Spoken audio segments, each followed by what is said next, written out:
Sunday, June 21st. Dearest Kitty, our entire class is quaking in its boots. The reason, of course, is the upcoming meeting in which the teachers decide who will be promoted to the next grade and who will be kept back. Half the class is making bets. G-Set and I laugh ourselves sick at the two boys behind us, CN and Jack Kossut, who have staked their entire vacation savings on that bet. From morning to night, it's "you're going to pass," "no, I'm not," "yes, you are," "no, I'm not." Even G's pleading glances and my angry outbursts can't calm them down. If you ask me, there are so many dummies that about a quarter of the class should be kept back. But teachers are the most unpredictable creatures on earth. Maybe this time they'll be unpredictable in the right direction for a change. I'm not so worried about my girlfriends and myself. We'll make it. The only subject I'm not sure about is math. Anyway, all we can do is wait. Until then, we keep telling each other not to lose heart. I get along pretty well with all my teachers. There are 9 of them, 7 men and 2 women. Mr. Keesing, the old fogey who teaches math, was mad at me for the longest time because I talk so much. After several warnings, he assigned me extra homework, an essay on the subject a chatterbox. A chatterbox? What can you write about that? I'd worry about it later, I decided. I jotted down the assignment in my notebook, tucked it in my bag, and tried to keep quiet. That evening, after I'd finished the rest of my homework, the note about the essay caught my eye. I began thinking about the subject while chewing the tip of my fountain pen. Anyone could ramble on and leave big spaces between the words. But the trick was to come up with the convincing arguments to prove the necessity of talking. I thought, and suddenly I had an idea. I wrote the 3 pages Mr. Keesing had assigned me and was satisfied. I argued that talking is a female trait and that I would do my best to keep it under control, but that I would never be able to break myself of the habit, since my mother talked as much as I did, if not more, and that there's not much you can do about inherited traits. Mr. Keesing had a good laugh at my arguments, but when I proceeded to talk my way through the next class, he assigned me a second essay. This time it was supposed to be on an incorrigible chatterbox. I handed it in, and Mr. Keesing had nothing to complain about for 2 whole classes. However, during the 3rd class, he'd finally had enough. And Frank, as punishment for talking in class, write an essay entitled "Quack, Quack, Quack," said Mistress Chatterback. The class roared. I had to laugh too, though I'd nearly exhausted my ingenuity on topic of chatterboxes. It was time to come up with something else, something original. My friend Sam, who's good at poetry, offered to help me write the essay from beginning to end in verse. I jumped for joy. Keesing was trying to play a joke on me with this ridiculous subject, but I'd make sure the joke was on him. I finished my poem, and it was beautiful. It was about a mother duck and a father swan with 3 baby ducklings who were bitten to death by the father because they quacked too much. Luckily, Keesing took the joke the right way. He read the poem to the class, adding his own comments, and to several other classes as well. Since then, I've been allowed to talk and haven't been assigned any extra homework. On the contrary, Keesing's always making jokes these days. Yours, Anne. Wednesday, June 24th, 1942. Dearest Kitty, it's sweltering.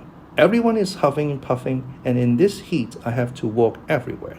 Only now do I realize how pleasant a streetcar is, but we Jews are no longer allowed to make use of this luxury. Our own 2 feet are good enough for us. Yesterday at lunchtime, I had an appointment with the dentist on Jan Lukenstraat. It's a long way from our school on Stadssteinmeer Tunen. That afternoon, I nearly fell asleep at my desk. Fortunately, people automatically offer you something to drink. The dental assistant is really kind. The only mode of transportation left to us is the ferry. The ferryman at Joseph Israel Kader took us across when we asked him to. It's not the fault of the Dutch that we Jews are having such a bad time. I wish I didn't have to go to school. My bike was stolen during Easter vacation, and father gave mother's bike to some Christian friends for safekeeping. Thank goodness summer vacation is almost here. 1 more week and our torment will be over. Something unexpected happened yesterday morning. As I was passing the bicycle racks, I heard my name being called. I turned around and there was the nice boy I'd met the evening before at my friend Wilma's. He's Wilma's second cousin. I used to think Wilma was nice, which she was, but all she ever talks about is boys, and that gets to be a bore. He came toward me, somewhat shyly, and introduced himself as Hello Silverberg. I was a little surprised and wasn't sure what he wanted, but it didn't take me long to find out. He asked if I would allow him to accompany me to school. As long as you're headed that way, I'll go with you, I said. And so we walked together. Hello is 16 and good at telling all kinds of funny stories. He was waiting for me again this morning, and I expect he will be from now on. Anne. Wednesday, July 1st, 1942. Dearest Kitty, until today, I honestly couldn't find the time to write you. I was with friends all day Thursday. We had company on Friday, and that's how it went until today. Hello and I have gotten to know each other very well this past week, and he's told me a lot about his life. He comes from Gelsenkirchen and is living with his grandparents. His parents are in Belgium, but there's no way he can get there. Hello used to have a girlfriend named Ursula. I know her too. She's perfectly sweet and perfectly boring. Ever since he met me, Hello has realized that he's been falling asleep at Ursula's side, so I'm kind of a pep tonic. You never know what you're good for. Jack spent Saturday night here. Sunday afternoon she was at Hanelli's, and I was bored stiff. Hello was supposed to come over that evening, but he called around 6. I answered the phone, and he said, "This is Helmer Silverberg. May I please speak to Anne?" "Oh, hello, this is Anne." "Oh, hi Anne, how are you?" "Fine, thanks. I just wanted to say I'm sorry, but I can't come tonight, though I would like to have a word with you. Is it all right if I come by and pick you up in about 10 minutes? "Yes, that's fine. Bye-bye." "Okay, I'll be right over. Bye-bye." I hung up, quickly changed my clothes and fixed my hair. I was so nervous I leaned out the window to watch for him. He finally showed up. Miracle of miracles. I didn't rush down the stairs, but waited quietly until he rang the bell. I went down to open the door, and he got right to the point. "Anne, my grandparents think you're too young for me to be seeing you on a regular basis. She says I should be going to the Lowenbachs, but you probably know that I am not going out with Ursula anymore." "No, I didn't know. What happened? Did you two have a fight?" "No, nothing like that. I told Ursula that we weren't suited to each other, and so it was better for us not to go together anymore, but that she was welcome at my house, and I hoped I would be welcome at hers. Actually, I thought Ursula was hanging around with another boy, and I treated her as if she were, but that wasn't true. And then my uncle said I should apologize to her, but of course I didn't feel like it, and that's why I broke up with her. But that was just one of the reasons. Now my grandmother wants me to see Ursula and not you, but I don't agree and I'm not going to. Sometimes old people have really old-fashioned ideas, but that doesn't mean I have to go along with them. I need my grandparents, but in a certain sense they need me too. From now on, I'll be free on Wednesday evenings. You see, my grandparents made me sign up for a wood-carving class, but actually I go to a club organized by the Zionists. My grandparents don't want me to go, because they're anti-Zionists. I'm not a fanatic Zionist, but it interests me. Anyway, it's been such a mess lately that I'm planning to quit. So next Wednesday will be my last meeting. That means I can see you Wednesday evening, Saturday afternoon, Saturday evening, Sunday afternoon, and maybe even more. But if your grandparents don't want you to, you shouldn't go behind their backs. All's fair in love and war. Just then we passed Blankerfoot bookstore, and there was Peter Schiff with 2 other boys. It was the first time he'd said hello to me in ages, and it really made me feel good. Monday evening, Hello came over to meet father and mother. I had bought a cake and some candy, and we had tea and cookies. The works, but neither Hello nor I felt like sitting stiffly on our chairs, so we went out for a walk. He didn't deliver me to my door until 8:10. Father was furious. He said it was very wrong of me not to get home on time. I had to promise to be home by 10 to 8 in the future. I've been asked to Hello's on Saturday. Wilma told me that one night when Hello was at her house, she asked him, "Who do you like best, Ursula or Anne?" He said, "It's none of your business." But as he was leaving, he said, "Well, I like Anne better, but don't tell anyone. Bye." And whoosh, he was out the door. In everything he says or does, I can see that Hello is in love with me. And it's kind of nice for a change. Margaret would say that Hello is eminently suitable. I think so too. But he's more than that.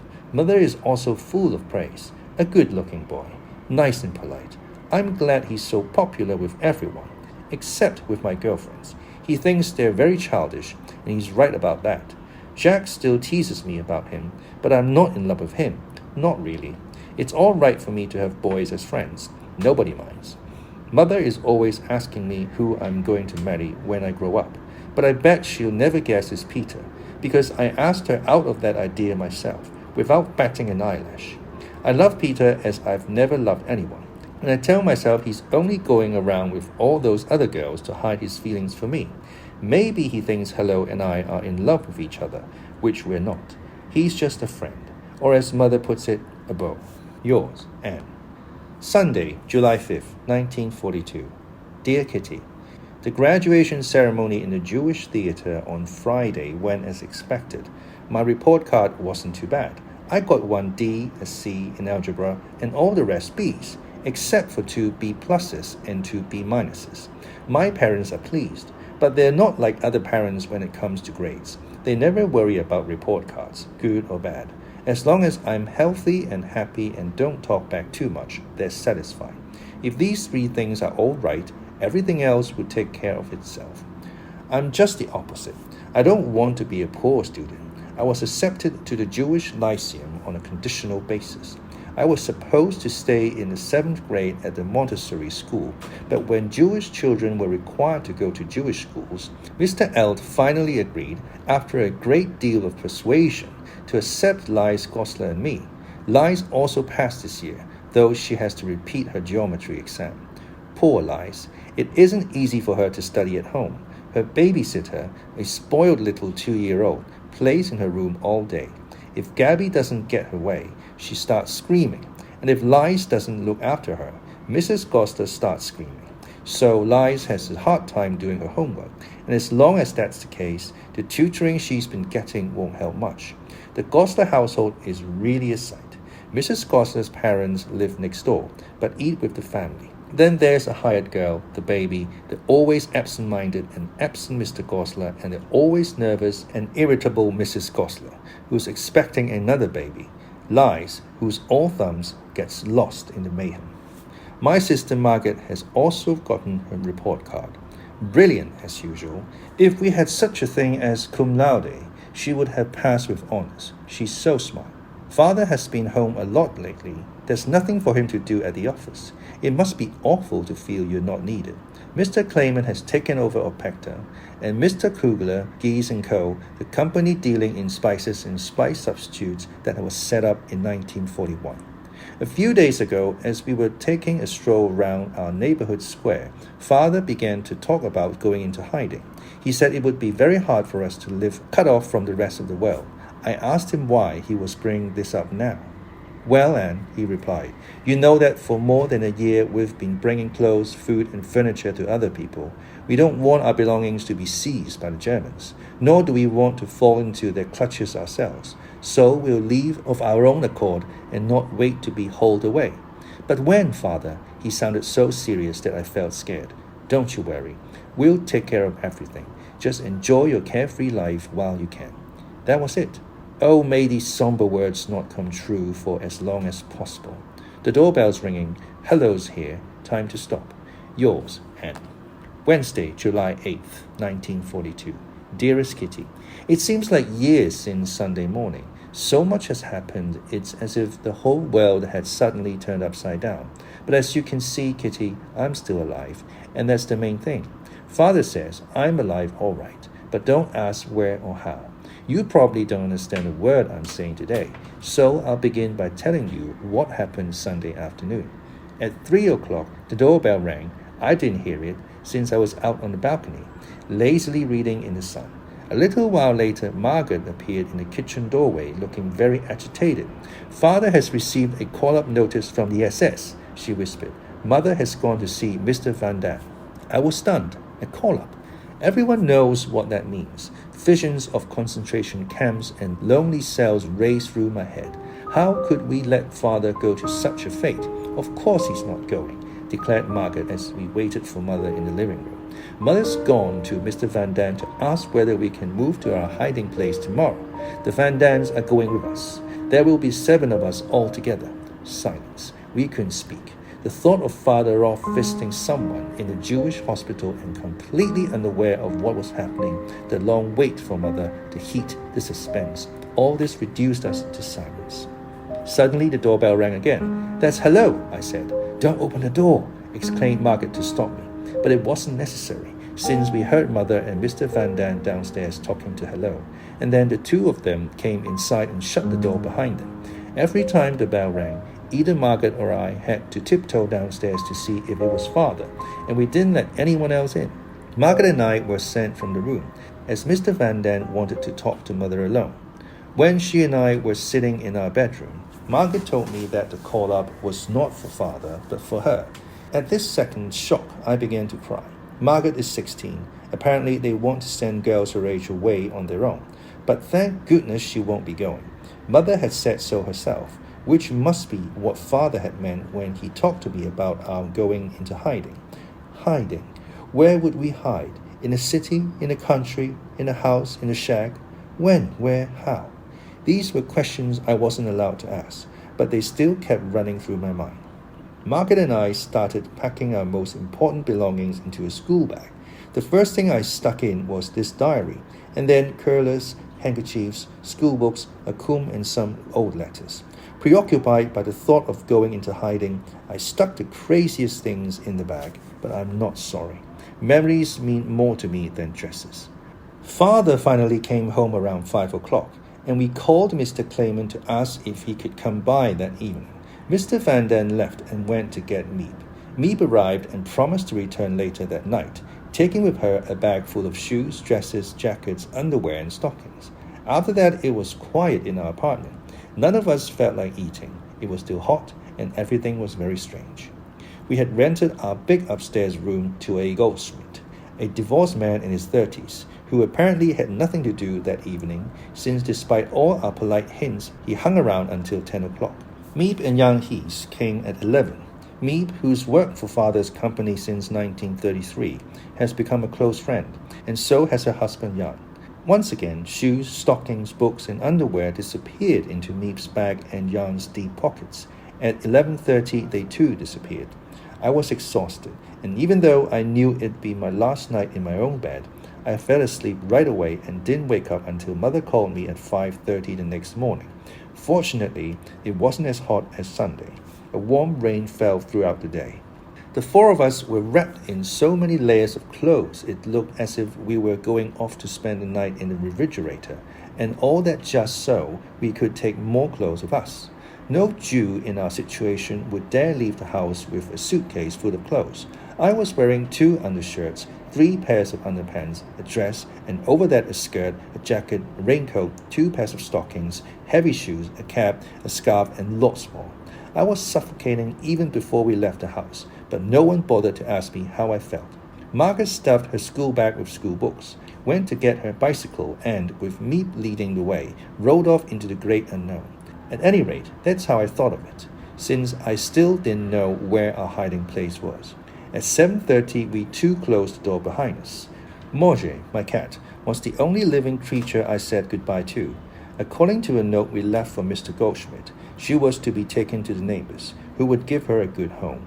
The strip beds, the breakfast things on the table, the pound of meat for the cat in the kitchen, all of these created the impression that we'd left in a hurry. But we weren't interested in impressions. We just wanted to get out of there, to get away and reach our destination in safety. Nothing else mattered. More tomorrow. Yours, Anne. Thursday, July 9th, 1942. Dearest Kitty. So there we were, father, mother, and I, walking in the pouring rain, each of us with a school bag and a shopping bag filled to the brim with the most varied assortment of items. The people on their way to work at that early hour gave us sympathetic looks. You could tell by the faces that they were sorry they couldn't offer us some kind of transportation. The conspicuous yellow star spoke for itself. Only when we were walking down the street did father and mother reveal, little by little, what the plan was. For months, we'd been moving as much of our furniture and apparel out of the apartment as we could. It was agreed that we'd go into hiding on July 16th. Because of Margaret's call-up notice, the plan had to be moved up 10 days, which meant we'd have to make do with less orderly rooms. The hiding place was located in father's office building. That's a little hard for outsiders to understand, so I'll explain. Father didn't have a lot of people working in his office, just Mr. Kugler, Mr. Clayman, me, and a 23-year-old typist named Beb Foskejol, all of whom were informed of our coming. Mr. Foskejol, Beb's father, works in the warehouse, along with 2 assistants. None of them were told anything. Here's a description of the building. The large warehouse on the ground floor is used as a workroom and storeroom and is divided into several different sections, such as the stockroom and the milling room, where cinnamon, cloves, and a pepper substitute are ground. Next to the warehouse doors is another outside door, a separate entrance to the office. Just inside the office door is a second door, and beyond that a stairway. At the top of the stairs is another door, with a frosted window on which the word office is written in black letters. This is the big front office, very large, very light, and very full. Beb, Meeb, and Mr. Clayman work there during the day. After passing through an alcove containing a safe, a wardrobe, and a big supply cupboard, you come to the small, dark, stuffy back office. This used to be shared by Mr. Kugler and Mr. Van Dam, but now Mr. Kugler is its only occupant. Mr. Kugler's office can also be reached from the hallway, but only through a glass door that can be opened from the inside, but not easily from the outside. If you leave Mr. Kugler's office and proceed through the long, narrow hallway past the coal bin and go up 4 steps, you find yourself in the private office, the showpiece of the entire building. Elegant mahogany furniture, a linoleum floor covered with throw rugs, a radio, a fancy lamp, everything first class. Next door is a spacious kitchen with a hot water heater and 2 gas burners, and beside that a bathroom. That's the second floor. A wooden staircase leads from the downstairs hallway to the 3rd floor. At the top of the stairs is a landing, with doors on either side. The door on the left takes you up to the spice storage area, attic, and loft in the front part of the house. A typically Dutch, very steep, ankle-twisting flight of stairs also runs from the front part of the house to another door opening onto the street. The door to the right of the landing leads to the secret annex at the back of the house. No one would ever suspect there were so many rooms behind the plain grey door. There's just 1 small step in front of the door, and then you're inside. Straight ahead of you is a steep flight of stairs. To the left is a narrow hallway opening onto a room that serves as the Frank family's living room and bedroom. Next door is a smaller room, the bedroom and study of the 2 young ladies of the family. To the right of the stairs is a windowless washroom with a link. The door in the corner leads to the toilet and another one to Margaret's and my room. If you go up the stairs and open the door at the top, you're surprised to see such a large, light and spacious room in an old canal-side house like this. It contains a stove and a sink. This will be the kitchen and bedroom of Mr. and Mrs. Van Dam, as well as the general living room, dining room, and study for us all. A tiny side room is to be Peter Van Dam's bedroom. Then, just as in the front part of the building, there's an attic and a loft. So there you are. Now I've introduced you to the whole of our lovely annex. Yours, Anne.